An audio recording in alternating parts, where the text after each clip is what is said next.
Welcome to Lights In, a meditation-based reflection, personal reflection, one that I create for myself and then decided to share with others, inspired by Annaka Harris's Lights On.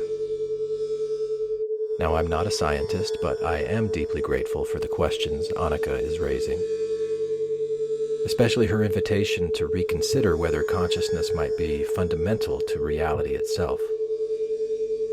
She's pointing in a bold direction, and I want to imagine what that might mean, poetically, personally, experientially, this felt thing, what it feels like to consider her words in a state of meditation. Now, I hold a master's degree in folklore and another in clinical mental health counseling. I work as a therapist, and I'm fascinated by the power of story and sound. Not just what's true, but what truly transforms us. These meditations that I'm playing with blend reflection, binaural beats for brainwave entrainment, and open-ended wonder, designed to invite you into your own felt experience, like an audio Rorschach ink blot designed to allow you to explore the kaleidoscopic imprint of your own life upon the fabric of your mind. Thank you for being here. Yoroshiku onegai shimasu.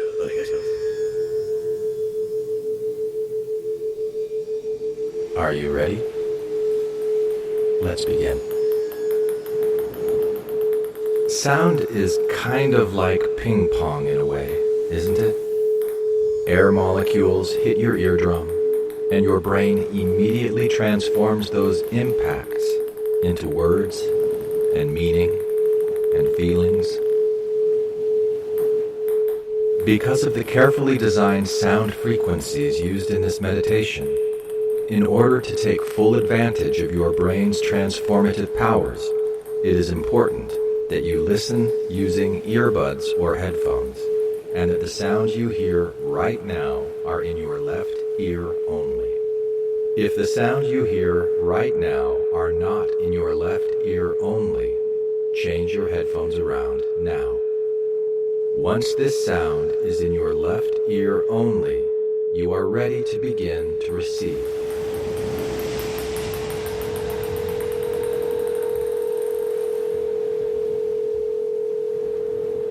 Settle into a comfortable position and begin breathing deeply. In, 2, 3, 4. Out, 2, 3, 4. In, 2, 3, 4. Out, 2, 3, 4. In, keep your focus on your breath. 4. Out, 2, 3, 4. All right. In, 2, 3, 4. Let's explore this idea. 2, 3. All right. Of consciousness as 2, 3. Let's explore this idea. A felt experience. Of being.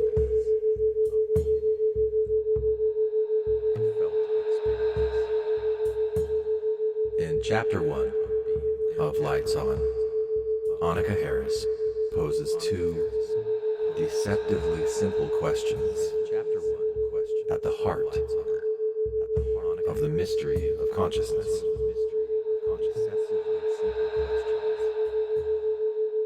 First, can we recognize consciousness from the outside looking in? And two, does consciousness serve a function? Is it doing anything? Is it causal? Does consciousness serve a function? To explore these questions, Harris invites us to look beyond our everyday assumptions, to explore these questions, not to define consciousness as thought, or language, or even self-awareness, but to feel into something more fundamental. What if consciousness is simply the felt experience of being?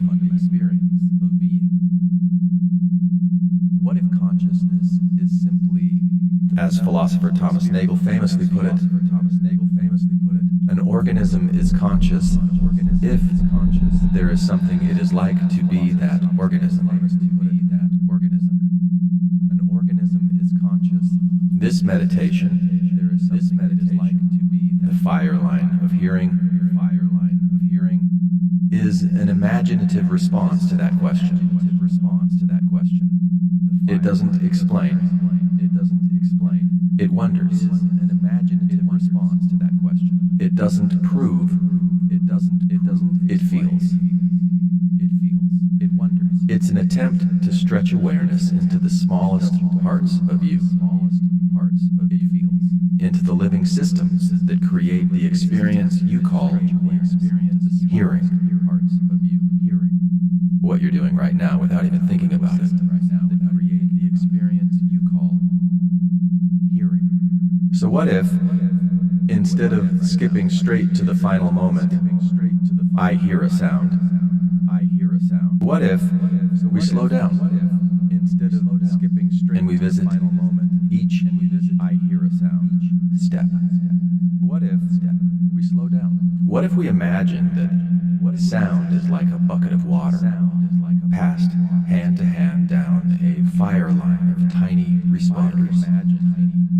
Sound is like a bucket of water, passed hand to cells, a fire line, tissues, bones, fluids, neurons, tissues.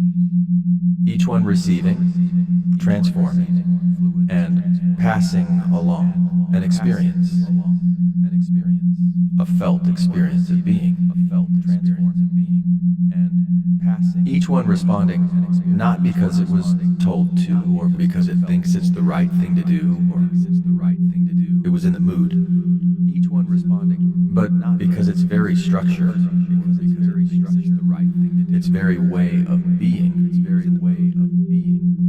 was shaped by countless generations of felt interactions with the world.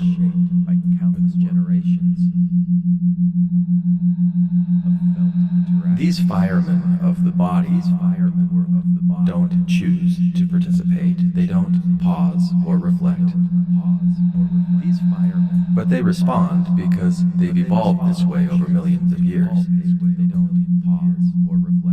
Layer upon layer of felt experience embedded in form, crystallized in function. Their reactions, what they feel and how they respond are not random. They are part of a great winnowing process. What they feel and how they respond are not random. Those that feel in ways that work, that harmonize, that help the signal pass forward, those that feel in ways, those are the ones that last. Those are the ones that harmonize, that continue, that help the signal pass, that become part of the lineage of perception. Those are the ones that last.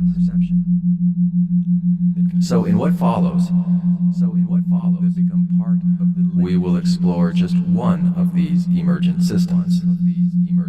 So in what the pathway of hearing. 10 transformation points, 10 firemen, 10 small yeses, each one alive in its own way, each one playing a role in turning air pressure into meaning, vibration into memory, sound into self. And if consciousness really is a felt experience,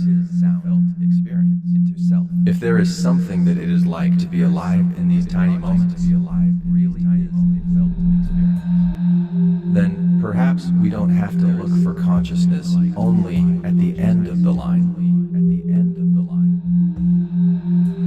Perhaps it flows through every step. And perhaps that is what builds the experience you are having right now. The one where these words make some kind of sense to you. Where something in you is listening and recognizing where something itself is listening and recognizing itself.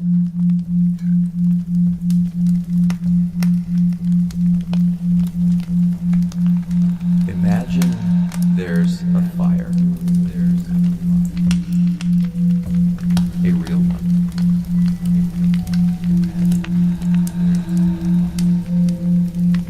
Flame licking through wood. Smoke curling into the sky. And 10 firemen stand in a line.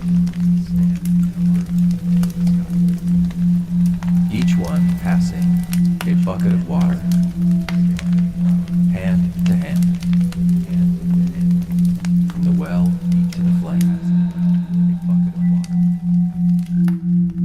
But this is not a story about fire.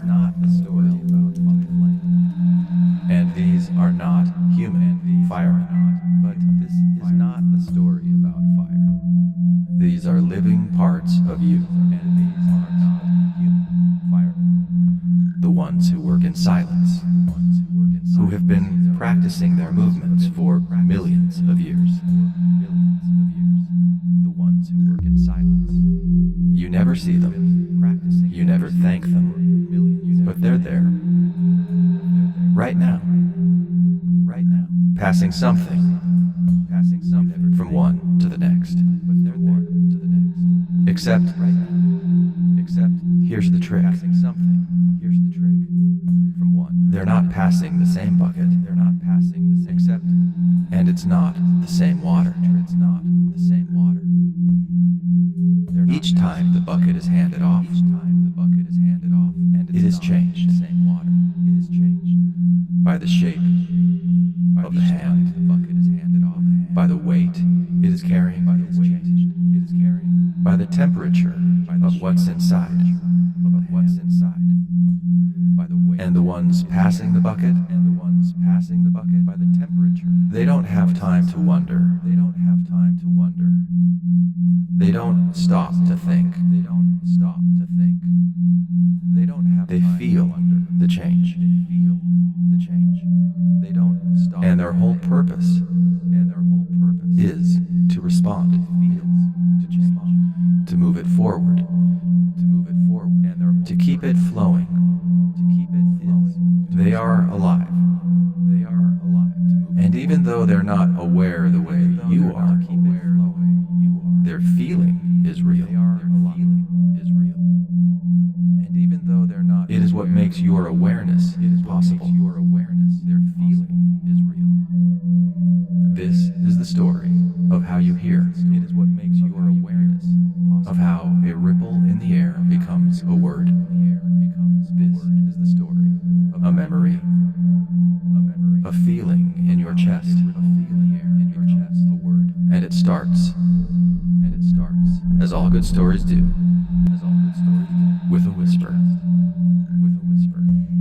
And it starts, as all good stories do, with a whisper.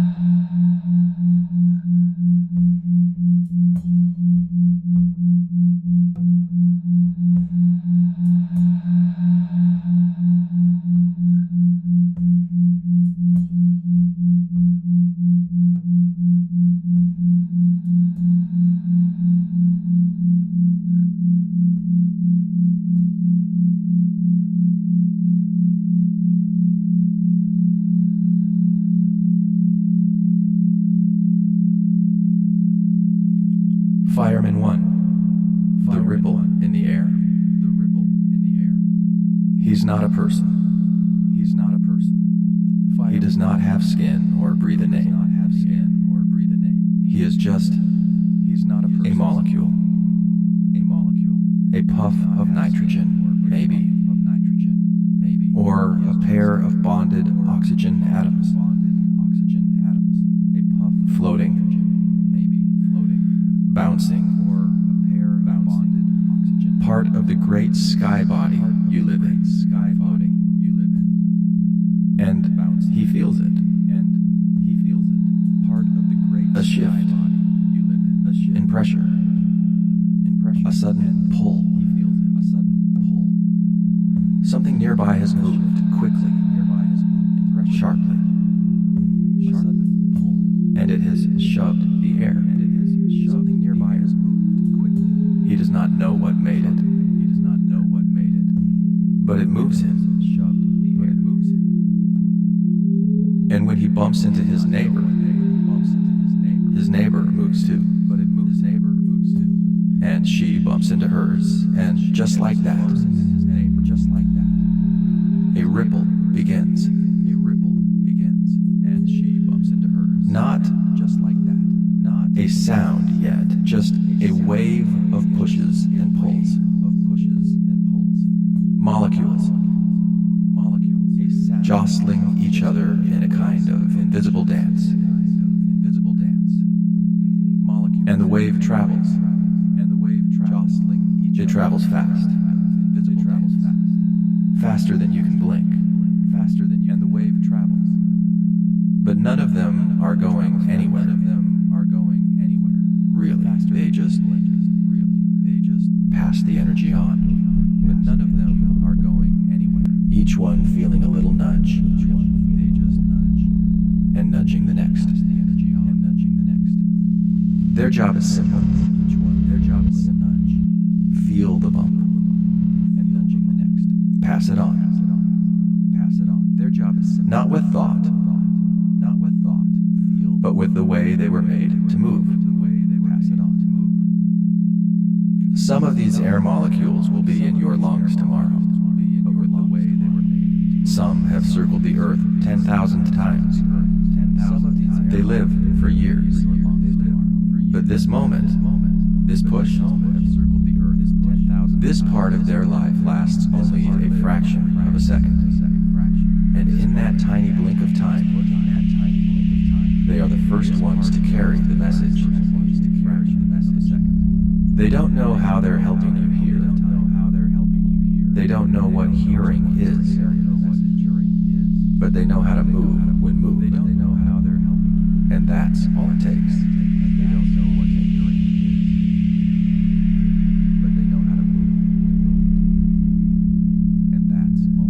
Now, let's meet Fireman 2, the one who stands at the edge of your body, the first to receive the ripple that travels through the air, the one whose whole life is spent listening without fears.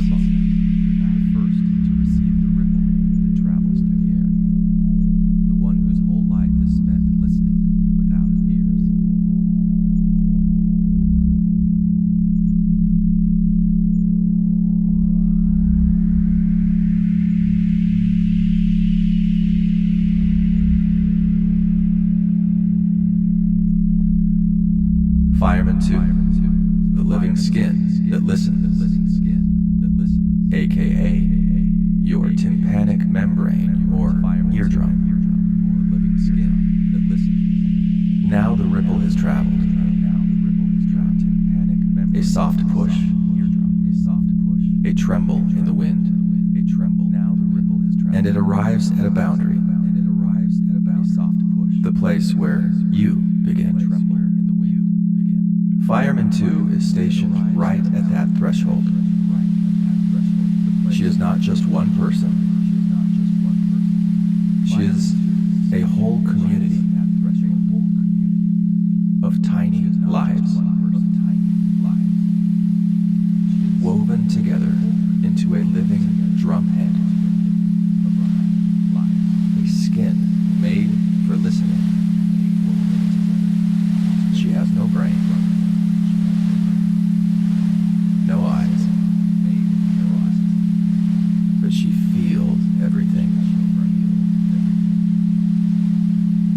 stretched tight, like a trampoline,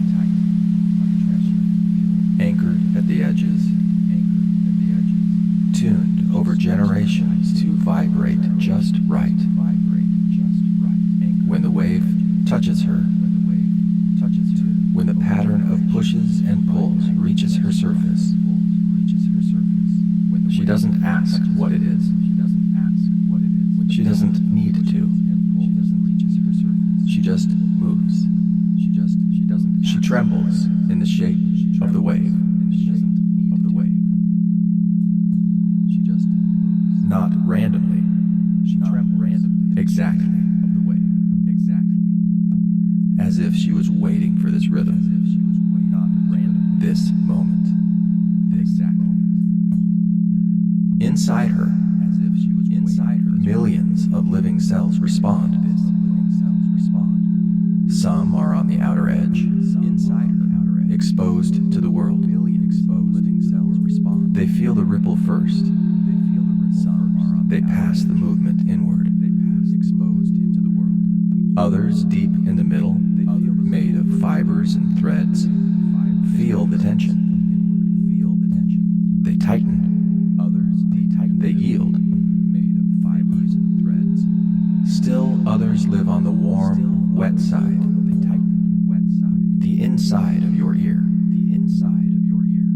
Quietly caring for the health of the whole. Making sure the drum stays smooth, clean, and whole. Together, they are one body, one voice, one yes. And they are not dead tissue. They are alive. Warm. Responsive. They whisper to each other in tiny pulses. The flow of minerals in the dance of stretching and releasing. They feel the shape of every sound as pressure, as sway, as subtle shift. They may not know what the wave means, but they know how to be with it. That is their knowing. That is their offering. They do not live forever. The outermost ones, the skin-like cells, live only a few weeks. They flake away like dust, and new ones rise to take their place. The deeper ones, the builders and holders, they live longer. Months, sometimes years. But they too are part of a cycle. A lineage of feeling passed down from one cell to the next. Each one is born into knowing how to listen. Not because it was taught, but because it is made to feel. This is not a passive surface. This is a living welcome mat, saying to the world, I am here, we are here. I am open, we are open. Come, speak through me. Come, speak through us. And when the ripple lands, she moves with it, then turns and passes it along. She moves with it, then turns and passes it along.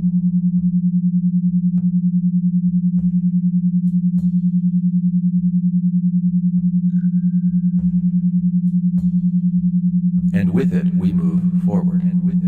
The ripple has touched the living drum. She felt it, trembled with it, became it for a moment.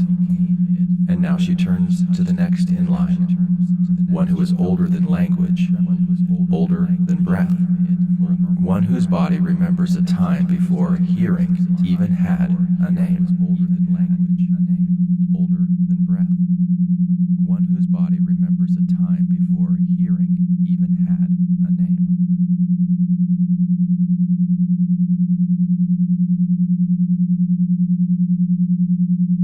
Fireman 3, the ancient bones that dance, aka the ossicles, Malleus, Incus, Stapes. He lives in the dark, deep inside the hollow of your skull. He never sees the light, but he's been here longer than most. He is bone, not the kind you walk on, but the kind you once chewed with. A long time ago, his ancestors were part of the jaw. They crushed bugs and cracked shells. But something shifted. A tiny fork in the tree of life. And now, millions of years later, he dances. He does not dance alone. He stands in a chain. He does not dance. Three small bones. No bigger than grains of rice. Joined like delicate levers. Together, they are the Malleus, the Incus, and the Stapes. You can call them the hammer, the anvil, and the stirrup. They're not just clever names. They are shapes. And each one is designed to catch and pass motion from one to the next. When the drum moves, the hammer moves. It lifts slightly. The wave passes into the anvil.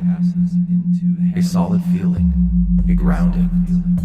And then the stirrup rocks gently back and forth, like a boot in a saddle, pressing against the entrance to the next world. The spiral of the inner ear. These bones do not feel in the way soft tissue does. They do not have nerve endings inside. They do not flinch. But they carry a memory in their shape. Their felt experience is the tension of joints, in the pulling of ligaments, in the precise angles of motion that only happen when the wave is just right. They feel like a bridge under a footstep, not aware of the traveler, but aware of the weight, the rhythm, the presence. They answer with movement. They answer with amplification, taking the quiet trembles of the eardrum and making it stronger, more focused, more exact. They are wrapped in life, tiny muscles that can stiffen them, nerve fibers that watch over them.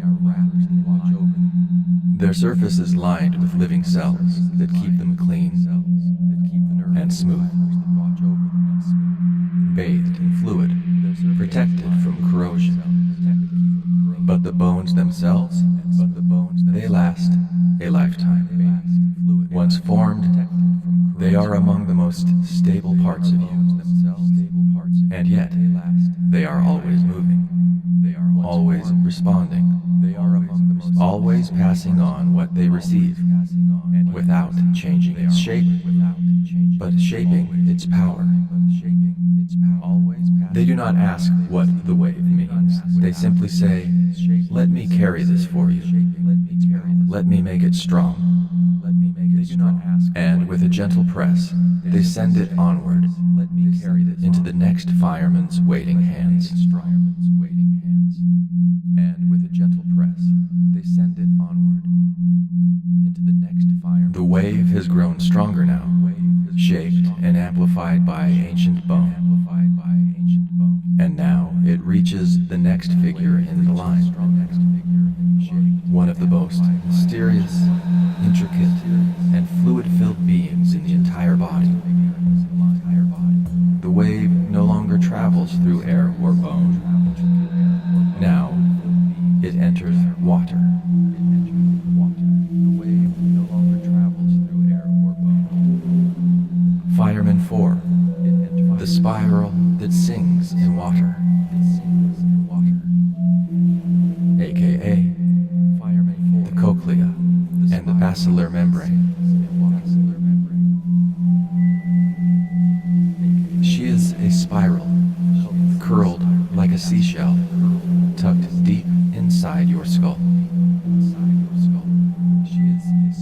She is small, just the size of a pea. But inside her, a world unfolds. She is no dry place.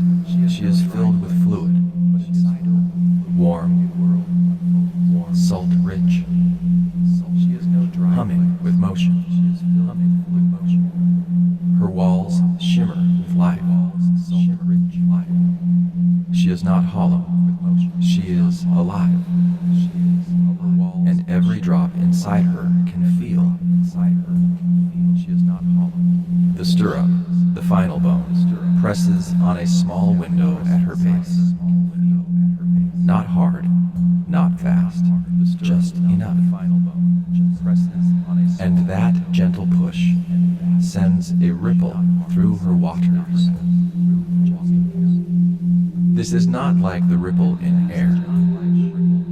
This is denser, slower, more deliberate.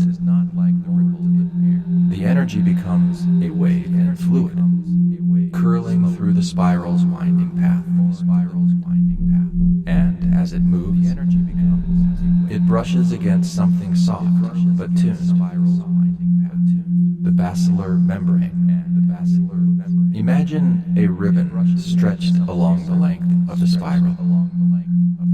This ribbon is special. Each section is tuned to a different pitch. The base hears high notes. The tip hears deep ones. It is like a piano keybed made of living flesh. And as the wave travels through the spiral, it touches only one place enough to wake it. And as the wave travels through the spiral, that spot swells. It trembles. It says, "This one is mine." The wave does not wake the whole ribbon, just one spot. The place where frequency fits. And in that trembling, the next fireman begins to stir. But pause here and feel what Fireman 4 has done.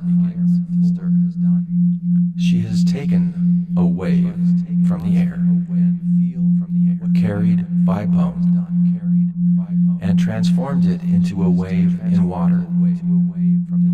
Each one now filtered by tone, separated by pitch. What was once a single push has now become a song of placements, a map of vibration,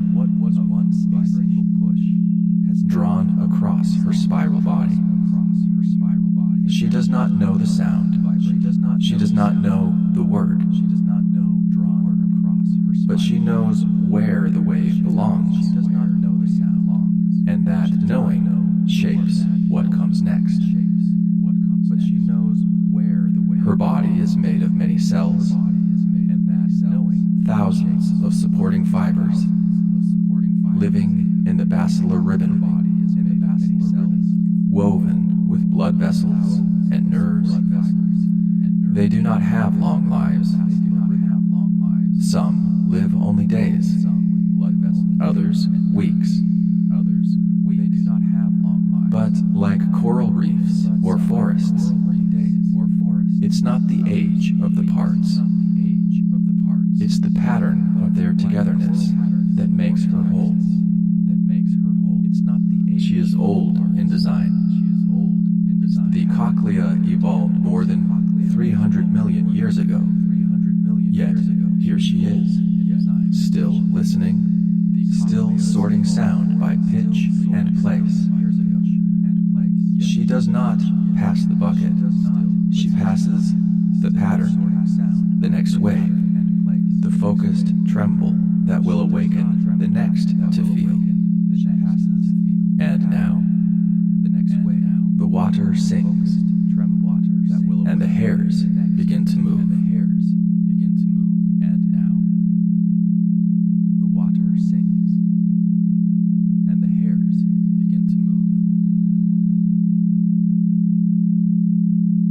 Now the wave has curled its way through the spiral, pressing gently against one special place along the basilar ribbon. The place whose pitch matches the sound. That place trembles, and in that trembling something stirs. Not large, not loud. Tiny hairs begin to move. And in that trembling something stirs. Not large, not loud. Tiny hairs. Fireman 5. The hair that feels and fires, aka the inner hair cells. He is small, so small you would need a microscope to even glimpse him. But in his stillness, he is a sentinel. He stands along the basilar membrane, with about 3,500 siblings, all lined up like a row of reed stalks in a slow-moving river. Above each of them rise bundles of hair-like filaments, delicate and exact. But these are not hairs like on your head. These are living antennae. They bend, they feel, they speak without sound. These are living antennae. When the wave reaches this spot, he knows it, not with thought, but with resonance. His hairs bend just a tiny bit, just enough. That bending pulls on the tips, which tug on the tiny threads, which open tiny doors in his skin. And through those doors, ions rush in. Not ideas, not emotions, just little charged particles of potassium and calcium, pouring in like morning light through an open window. And with that, he comes alive. Inside him, the signal builds. He does not think, fire now. He just feels the surge and releases a packet of chemical messages, a whisper of neurotransmitter into the waiting cleft between himself and the nerve that holds out its hand. That nerve receives it and turns it into electric fire. But that is Fireman 6's job. Fireman 5's entire life is about this one thing, turning a wave into a signal. Mechanical becomes chemical. Feeling becomes message. It happens in milliseconds, but it happens with precision. He does not live long if he is injured. He does not grow back.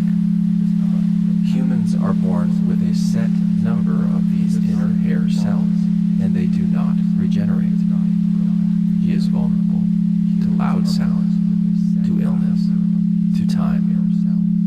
But while he lives, he is fierce in his clarity. Inside him, the cell is humming with life. Mitochondria are spinning energy. Vesicles are packaging neurotransmitters. Calcium levels are shifting like tides. He is not aware, but he is responsive, intelligent in his pattern. He was born into this knowing. His hairs grow in a staircase, perfectly positioned for the smallest bend to make the largest change. When he bends, he opens. When he opens, he speaks. And in that moment, you are closer to hearing than you have ever been. The ripple has become a spark, and now it leaps to the next.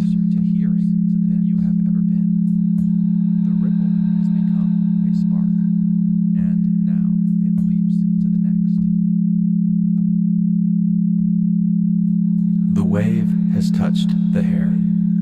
The hair has bent and opened. The ion doors have flooded with charge, and Fireman 5 has whispered his chemical message into the gap. And now, a hand reaches across that space. A long, slender hand, ready to catch the message and carry it with speed and fire. Fireman 6, the wire that runs with light, aka the auditory nerve fiber, cranial nerve 8. He is a wire, but not a cold one, not copper, not plastic. He is living thread, a long but delicate strand of neuron, stretching from the cochlea into the base of the brain.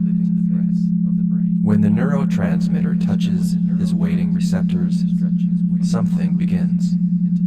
Not a push, not a pull, but a pulse, an electrical flicker that starts at the base and races forward. This is not like lightning. It's not wild or chaotic. It is a controlled cascade, a wave of charge, moving along his surface, triggered by tiny doors that open and close with timing as precise as music. The inside of his body is negative, and the outside positive. But when the signal starts, that balance flips, not all at once, but in a wave, like dominoes falling. That wave is called a spike, a fire, a yes, and it moves. He does not carry one signal, he carries many. Thousands of auditory nerve fibers travel together, like a cable made of living wires, each one tuned to a different place on the cochlea's spiral. They run in parallel, each with their own rhythm, their own beat. Together, they create a symphony of pulses, encoded bursts of timing and pitch and intensity. This is the language the brain can understand. Not pressure, not vibration, not wave, but patterned electricity. Fireman 6 does not know where he is going, but he has grown to go there. From the moment he first stretched his axon toward the brainstem, he was drawn, like a root growing toward water. He passes the signal with speed, 120 meters per second, faster than a blink, but never rushed, always clean, always exact. He does not act alone. His whole body is wrapped in myelin, a living sheath made by other cells, glial cells, that insulate him, allowing the signal to jump forward in leaps faster than if it crawled. He is fed by blood, protected by bone, wired into everything. And though he doesn't think, he knows how to fire when the time is right. He does not interpret. He does not decide. But when he fires, the brain listens because his signal is pure. And as he runs, carrying the spark passed from the spiral, he brings the wave closer to becoming a sound you might recognize. He brings the wave closer to becoming a sound you might recognize.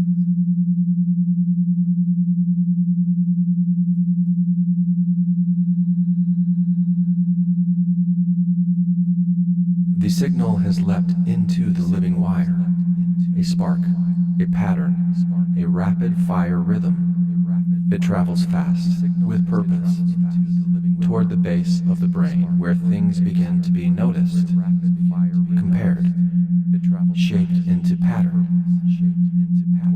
This is where hearing becomes geometry, and where the first taste of direction, timing, and form emerges.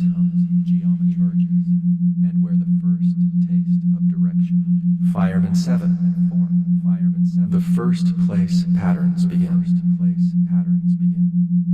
AKA the brainstem nuclei, cochlear nucleus, superior olivary complex, inferior colliculus.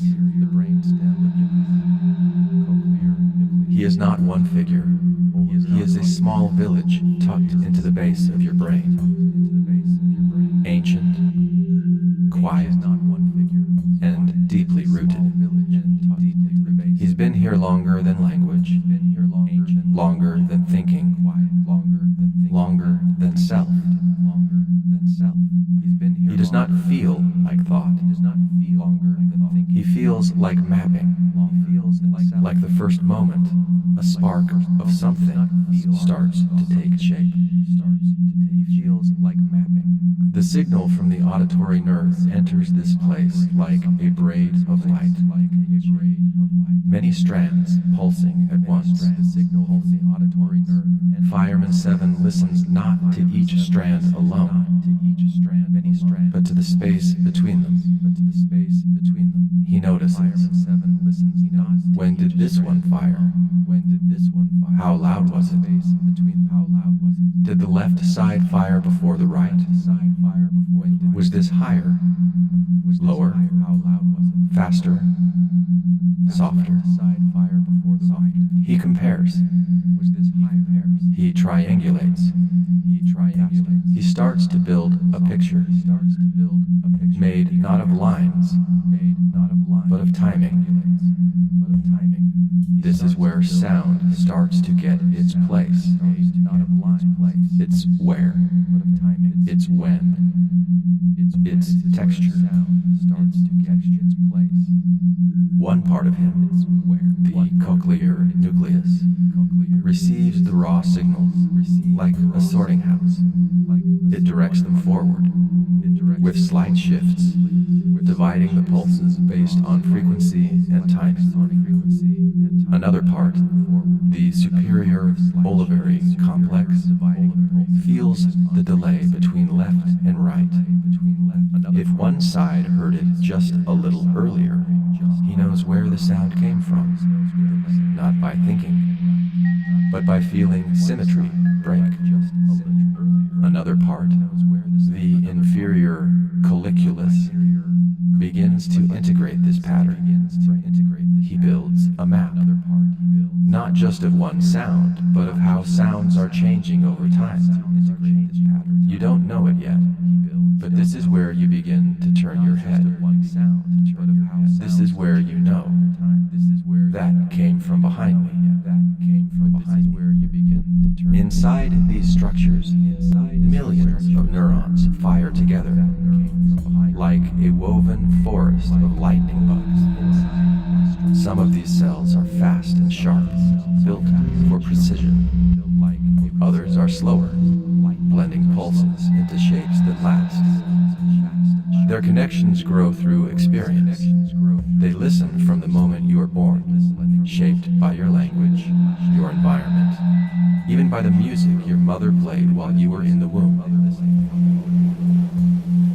They live for years, decades, but they change as you change. They are sculpted by what you hear. They are not you, but they are the ground you stand on. When you say, I heard something, they do not yet know what the sound is, but they know how to feel its edges, how to make it real in space. They are the first to say, this is not just a wave. This is something happening somewhere. And they send this knowing upward toward the gatekeeper. This is something happening somewhere. And they send this knowing upward toward the gatekeeper. The signal has been shaped into space and time, mapped in pulses, weighted in patterns. The village at the base of the brain has done its work. Now the signal must pass through a gate, but not one that opens for just anything. This next figure is not easily moved. He listens for importance. He listens for context. He decides what gets through.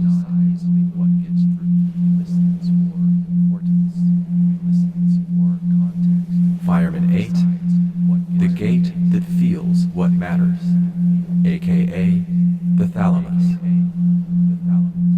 He stands at a doorway, not rigid, not mechanical, but alive, breathing, listening. He is the thalamus, a deep central structure tucked inside the brain, like a glowing stone at the heart of a temple. But he is not one gate, he is many, a ring of sentinels, a network of passers and sorters and whisperers, who are always paying attention to everything at once. When the sound signal arrives, this pattern of electrical pulses, carved by waves, timed by bones, filtered by maps, he feels it. But he does not just feel it, he also feels you.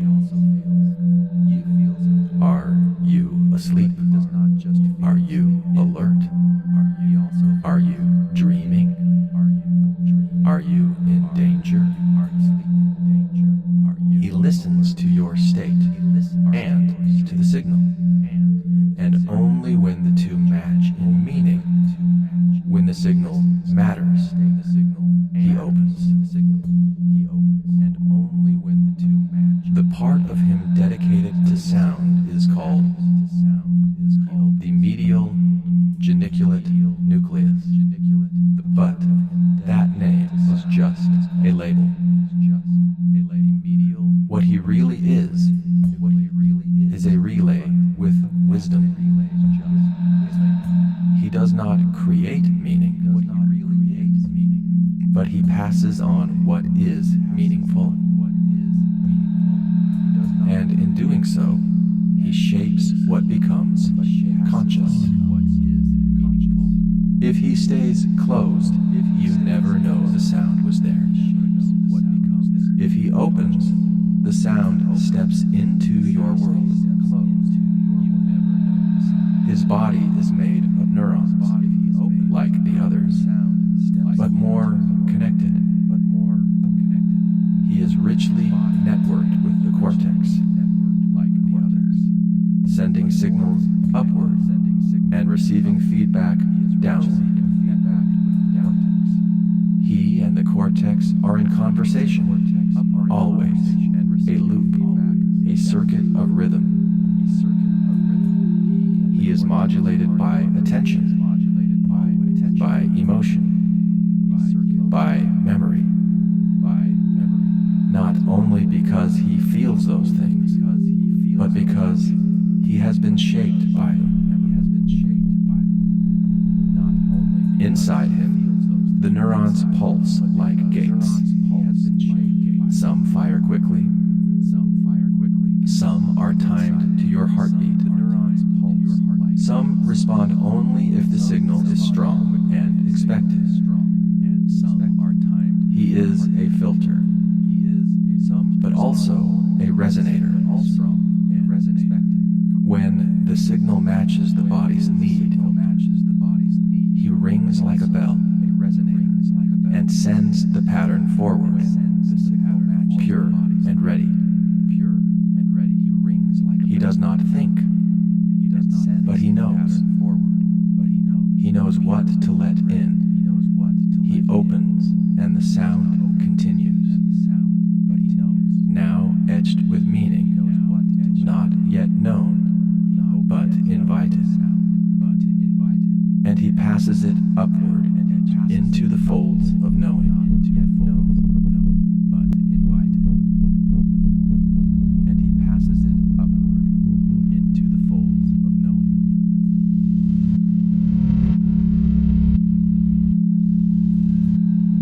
Yes, let's follow it up now, into the folds of the brain, where the signal the thalamus has passed is finally met with full attention. This is where it all begins to glow with awareness, where sound becomes something you can recognize, name, remember, feel.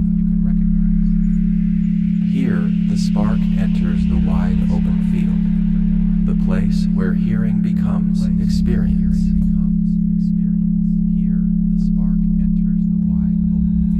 Fireman 9, the field where sound wakes up, aka the auditory cortex. She does not move quickly. She does not need to. She is spread wide. A landscape folded into the side of your brain, layered in waves and hills of gray matter. She is the auditory cortex. And this is where the sound is finally heard. Not just received, not just felt, but fully opened into presence. This signal arrives like a visitor, coded, pulsing, precise. She takes it in, and then she unwraps it. She lays it out across her layers. She matches it to memory. She pulls it through the weave of rhythm and tone. She feels its pitch. She spreads its loudness. She shapes its sequence. She does not ask what it means, not yet. But she makes it possible for someone else to ask. She is the field where sound becomes perceivable form. Inside her, millions of neurons fire in patterns. Some are tuned to high pitches, others to low. Some care about sudden changes, others about steady rhythms. Some sparks only when a familiar pattern returns. A voice, a tone, a melody you have heard before. They form columns, many processors stacked together, each listening in their own way. And together, they light up. And when the right sound arrives, you might not recognize it yet, but you are hearing it. You are with it now. She is richly connected, wired to memory, wired to emotion, wired to language. But here, she is still just sound. Raw, organized sound. The felt shape of vibration made real in space and time.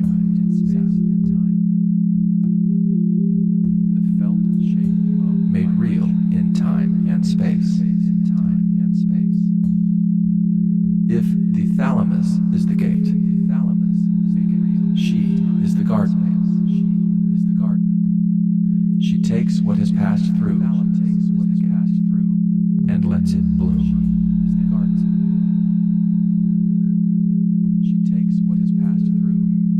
The cells here live long. Decades. But they are shaped by experience. They grow and prune their branches based on what you listen to. They are shaped by experience. They grow and prune their branches. They grow and prune their branches based on what you listen to. They change their strength based on what you love.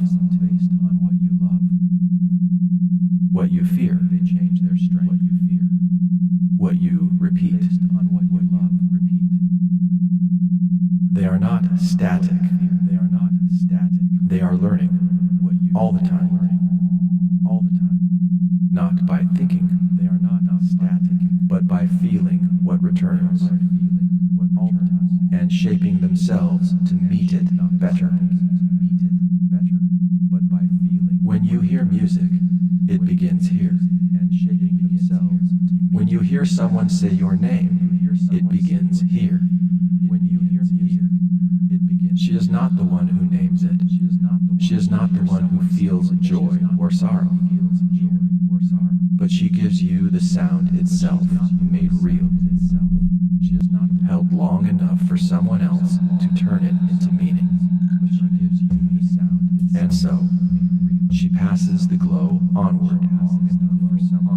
The sound is ready to be recognized, to be felt, to be known.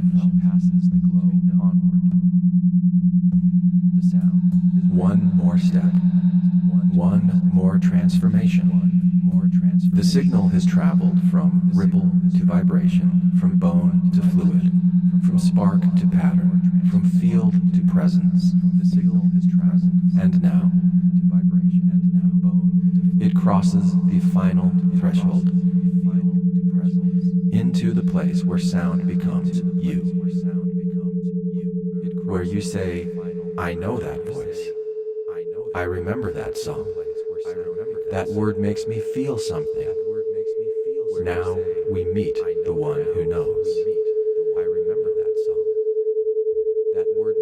Fireman 10, the one who knows what it means, aka auditory association areas, language, memory, emotion. He does not stand in one place. He is everywhere at once, scattered through the folds of your brain like campfires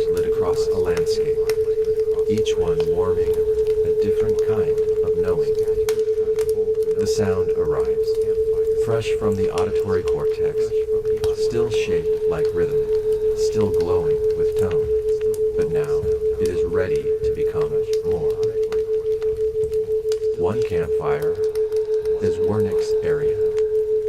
She hears the shape of the sound and feels for the words inside it, not as a guess, not as a trick, but as a match, a sudden settling, as if a stone clicked into place. She knows what words are supposed to feel like, the length, the curl, the syllables.